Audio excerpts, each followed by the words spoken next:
Child studies থেকে 2 মার্কসের গুরুত্বপূর্ণ কোশ্চেন এবং আনসার তোমাদের 10টি কোশ্চেন লিখতে হবে এবং প্রতিটিতে 2 মার্কস 20 মার্কস থাকবে। তোমরা এই 2 মার্কসের কোশ্চেনগুলিতে এমসিকিউতে বেশি জোর দাও, কারণ এখানে ফুল স্কোর করা সম্ভব।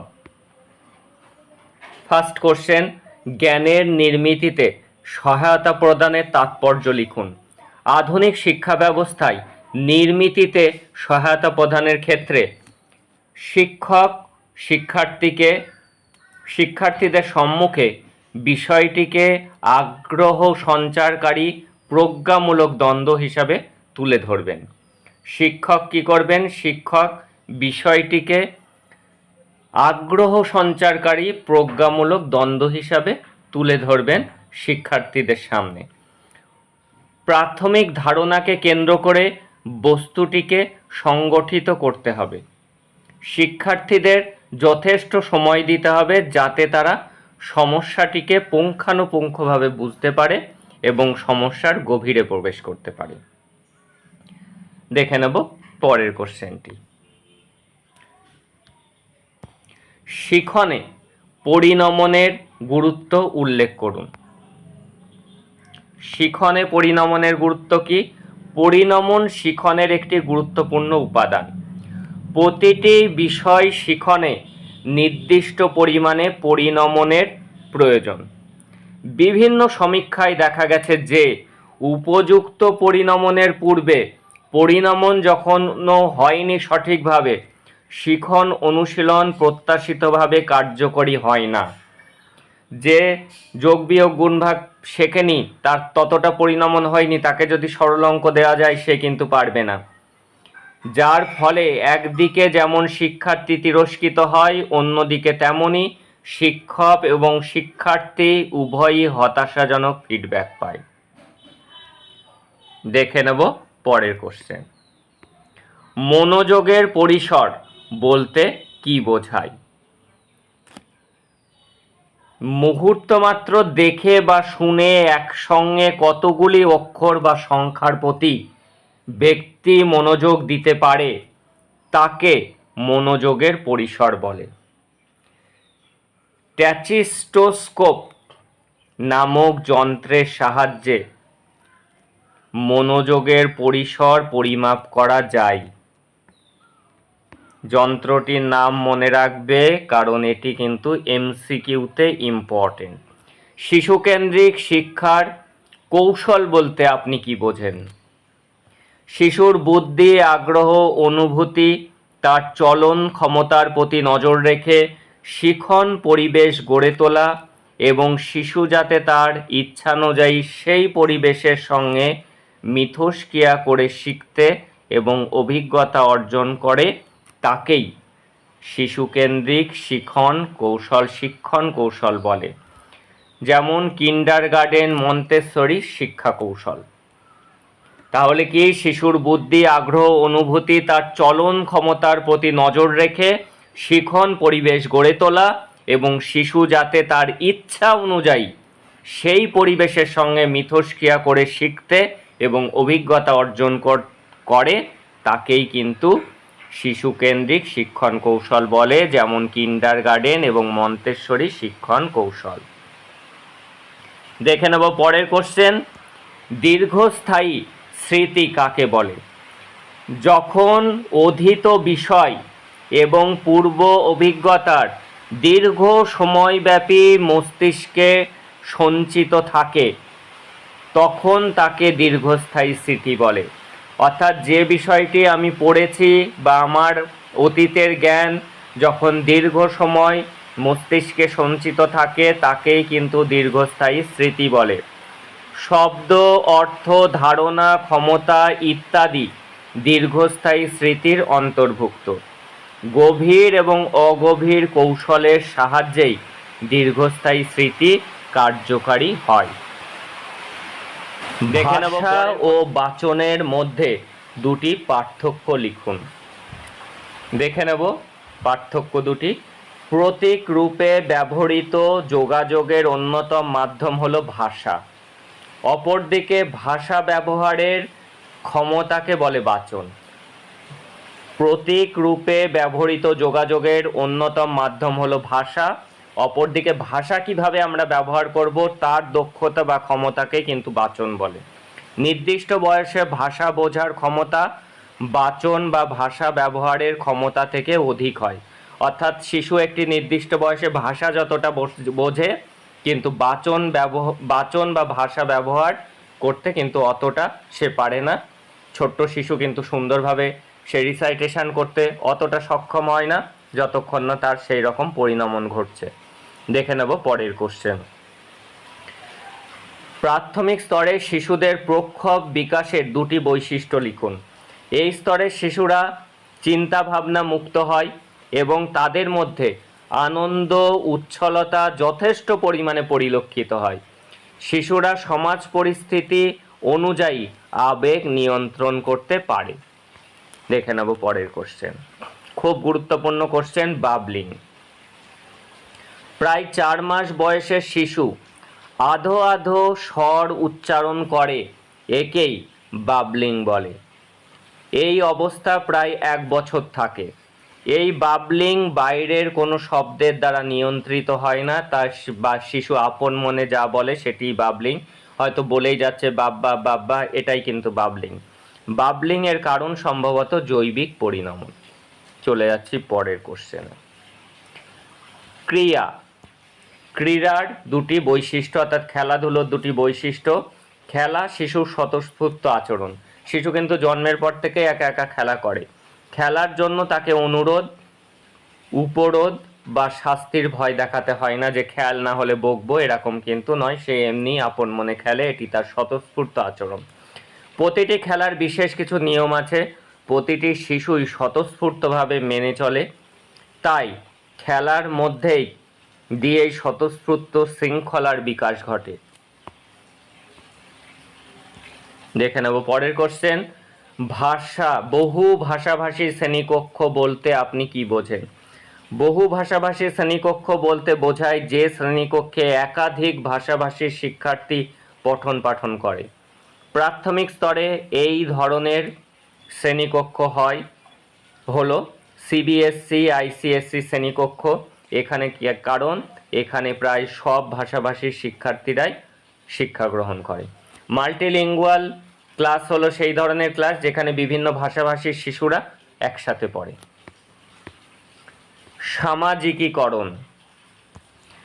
সামাজিকীকরণ কি? সামাজিকীকরণ হলো যে সমাজে শিশু বা ব্যক্তি সদস্য বাস করে সেই সমাজের অনুমোদিত ও প্রত্যাশা অনুযায়ী আচরণ করা, প্রত্যাশিত সামাজিক ভূমিকা পালন করা।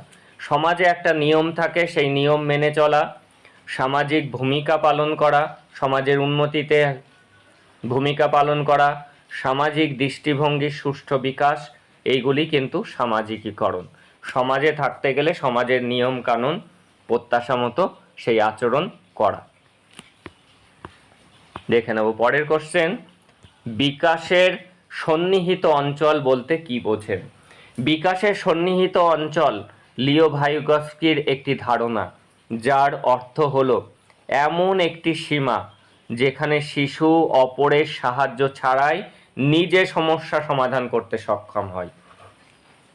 এখানেই পাঠদান এবং পাঠ গ্রহণ সফলতা পায়, কারণ প্রকৃত শিক্ষা এখানেই ঘটে।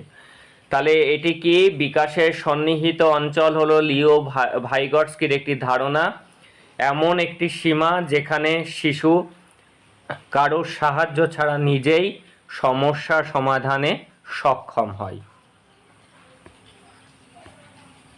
দেখে নেব যোগাযোগ প্রক্রিয়ার যে কোনো 4টি গুরুত্বপূর্ণ উপকরণের নাম লিখুন।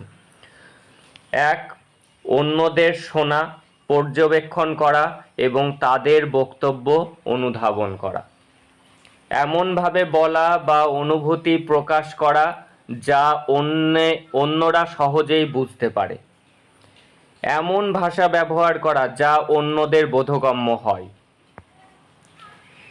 এমন অঙ্গভঙ্গি করা যার অর্থ অন্যরা অনুধাবন করতে পারে, অর্থাৎ তার বডি ল্যাঙ্গুয়েজ দেখেই বুঝতে পারে যে শিশু কি বলতে চাচ্ছে। এটিই হলো যোগাযোগের গুরুত্বপূর্ণ উপকরণ। দেখে নেব পরের কোশ্চেন। গ্রুপ ডাইনামিক্স বলতে কি বোঝেন? নির্দিষ্ট উদ্দেশ্যের প্রেক্ষিতে দলগতভাবে কাজ নির্ভর করে কতগুলি উপাদান, শর্ত, নিয়ম নীতির উপর। কি বলা হলো? নির্দিষ্ট উদ্দেশ্যের প্রেক্ষিতে দলগতভাবে, একা নয় কিন্তু, দলগতভাবে কাজ নির্ভর করে কতগুলি উপাদান, শর্ত এবং নিয়ম নীতির উপর। এ সম্পর্কে আলোচনাকে গ্রুপ ডাইনামিক্স বা দলগত সচলতা বলে। শ্রেণীকক্ষের কাজ, ক্রিয়া, খেলা অর্থাৎ সাংস্কৃতিক অনুষ্ঠান, কালচারাল যে অনুষ্ঠান হয় ইত্যাদির ক্ষেত্রে গ্রুপ ডাইনামিক্স। একটা নাটক করতে গেলে কিন্তু একজন করতে পারে না, গ্রুপের দরকার হয়। এর ভূমিকা বিশেষ গুরুত্বপূর্ণ। ভাইগর্স্কির প্রজ্ঞামূলক সূত্রের যে কোনো দুটি শিক্ষাগত তাৎপর্য লেখো। ভাইগর্স্কির প্রজ্ঞামূলক সূত্রের দুটি গুরুত্বপূর্ণ বিষয় হলো বিকাশের নৈকট্য সীমা, যাকে বলা হয়েছে জেডপিডি অর্থাৎ জোন অফ প্রক্সিমাল ডেভেলপমেন্ট। এটি কিন্তু ফুল ফর্ম লিখতে দিতে পারে এমসিকিউতে। আর কি? টুলস ও সংকেত অর্থাৎ টুলস অ্যান্ড সিম্বলস। জেডপিডির শিক্ষাগত তাৎপর্য: শিক্ষার্থী স্বচেষ্টায় অর্থাৎ নিজের চেষ্টায় কারুর সাহায্য ছাড়াই যে শিক্ষণ স্তরে উপনীত হতে পারে, শিক্ষক বা অভিজ্ঞ ব্যক্তির সাহায্যে তা অতিক্রম করে সম্ভাবনার স্তরে উন্নীত হতে পারে। অর্থাৎ এইটুকু শিশু তার নিজের দক্ষতা দিয়ে এগোতে পারে, যদি কেউ তাকে হেল্প করে, শিক্ষক বা কোনো অভিজ্ঞ ব্যক্তি, তাহলে কিন্তু শিশু আর একটু এগোতে পারে। সেটিকেই বলা হয়েছে জোন অফ প্রক্সিমাল ডেভেলপমেন্ট। অর্থাৎ শিক্ষার্থী নিজের চেষ্টায় এখান থেকে এই পর্যন্ত পৌঁছালো এবং শিক্ষক যদি তাকে একটু হেল্প করে সে আরেকটু উন্নতি ঘটাতে পারে। এটাকেই বলা হয়েছে জোন অফ প্রক্সিমাল ডেভেলপমেন্ট। এবার টুলস ও সংকেত: শিক্ষাদানে এবং শিক্ষার্থীদের সঙ্গে আলোচনার মাধ্যমে যে জ্ঞানের বিনিময় হয় এবং তা সম্ভব হয়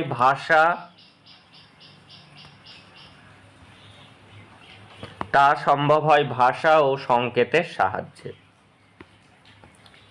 এবার দেখে নেব ডিকন্ডিশনিং বলতে কি বোঝায়।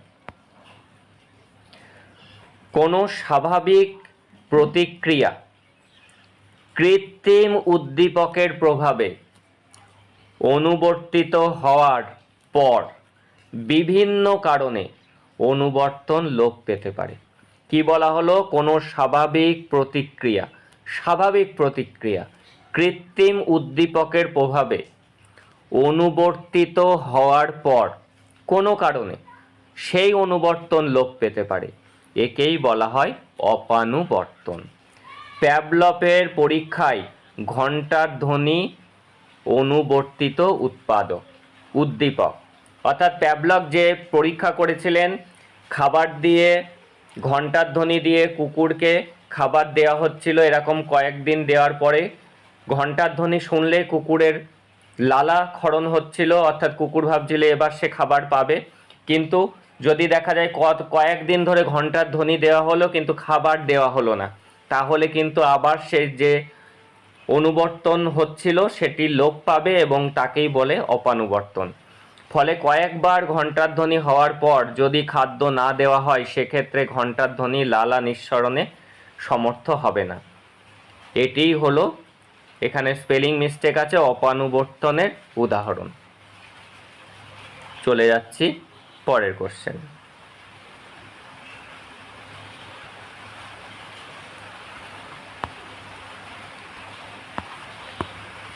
ইন্টারন্যাশনালাইজেশন বলতে কি বোঝেন? ইন্টারন্যাশনালাইজেশন বা আভ্যন্তরীকরণ হলো বিশ্বায়নের বিপরীত প্রক্রিয়া। ভারতবর্ষে আভ্যন্তরীকরণ বলতে বোঝায় বৈচিত্র্যের মধ্যে ঐক্য স্থাপন।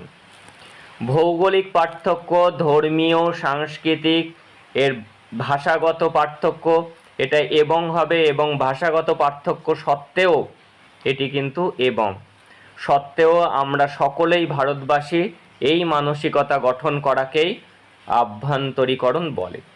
অর্থাৎ কি আভ্যন্তরীকরণ বলতে বোঝায় বৈচিত্র্যের মধ্যে ঐক্য স্থাপন। ভৌগোলিক পার্থক্য, বিভিন্ন ধর্মের লোক ভারতবর্ষে বাস করছে, সংস্কৃতি আলাদা, ভাষা আলাদা, তা সত্ত্বেও আমাদের পরিচয় কিন্তু একটি, আমরা ভারতবাসী। এটাই কিন্তু আভ্যন্তরীকরণ। চলে যাচ্ছি পরের শ্রেণী।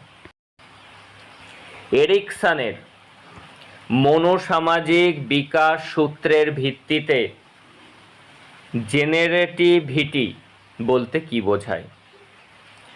এরিকসনের মতে 35 থেকে 65 বছরের ব্যক্তির সাথে এই জেনারেটিভিটি বা সৃজনশীলতা দেখা দেয়।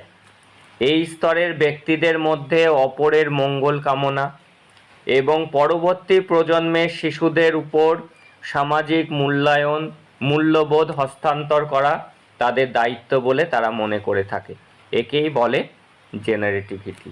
বয়স্করা সবসময় ইয়ংদেরকে তাদের দায়িত্ব দিয়ে দেয়, দায়িত্ব ছেড়ে দেয়, যাতে পরবর্তী প্রজন্ম শিখতে পারে, এটি কিন্তু বোঝানো হয়েছে। প্রাক বিদ্যালয় শিশুদের যে কোনো দুটি সঞ্চালনমূলক বিকাশ লিখুন। 1. খুব ছোটাছুটি করে, প্রাণ চাঞ্চল্যে ভরপুর থাকে, লাফাতে স্কিপিং করতে পারে। আর কি পেশি নিয়ন্ত্রণে আসে, খেলার বড়দের সাহায্যের প্রয়োজন হয় না, বল ধরা ছোড়া ইত্যাদি নিজেরাই করে, ছবিতে রং লাগানোর সময় রং ছবির বাইরে যায় না। এটি হলো তাদের সঞ্চালনমূলক বিকাশ। দেখে নেব পরের কোশ্চেন। প্রক্সিমোডিস্টাল ডেভেলপমেন্ট, যে বিকাশের ধারা নিকট থেকে দূরে হয় তাকে প্রক্সিমোডিস্টাল ডেভেলপমেন্ট বলে। খুব গুরুত্বপূর্ণ কোশ্চেন। তা যেমন শিশুর প্রথমে চোখ, সব থেকে কাছে যেগুলি আছে মাথা, ঘাড়, এবং পরে বাহু কোণয় আঙুলের নিয়ন্ত্রণ করতে শেখে। অর্থাৎ কি মাথা থেকে নিচের দিকে যখন আসে তখন সেটি হলো প্রক্সিমোডিস্টাল। কি কি শিশুর প্রথমে চোখ, মাথা, ঘাড়, পরে বাহু কোণয় আঙুলের নিয়ন্ত্রণ শেখে। অর্থাৎ উপরের দিক থেকে নিচের দিকে যখন ডেভেলপমেন্ট হয় তাকেই কিন্তু প্রক্সিমোডিস্টাল ডেভেলপমেন্ট বলে। এই ছিল। আরও একটি কোশ্চেন আছে, জেন্ডার রোল বলতে কি বোঝেন? জেন্ডার ভূমিকা হলো সামাজিক এবং আচরণগত আদর্শ। কি জেন্ডার ভূমিকা হলো সামাজিক ও আচরণগত আদর্শ যা নির্দিষ্ট সমাজের পুরুষ বা মহিলারা সামাজিক বা পারস্পরিক সম্পর্কের ক্ষেত্রে সঠিক বলে বিবেচনা করে। এ ব্যতীত নির্দিষ্ট সংস্কৃতির পুরুষ বা মহিলাদের দৃষ্টিভঙ্গি, কর্মধারা, ব্যক্তিত্বের সংলক্ষণ জেন্ডার ভূমিকার অন্তর্গত। এই ছিল গুরুত্বপূর্ণ কোশ্চেন এবং আনসার। তোমরা চ্যানেলটিকে সাবস্ক্রাইব করে নোটিফিকেশান অন করে রাখো ধারাবাহিক ক্লাসগুলি পাওয়ার জন্য, এবং ডেসক্রিপশান থেকে তোমরা বাকি ক্লাসগুলির লিঙ্ক আছে, দেখে নিতে পারো। That's all today. দেখা হচ্ছে পরের ক্লাসে।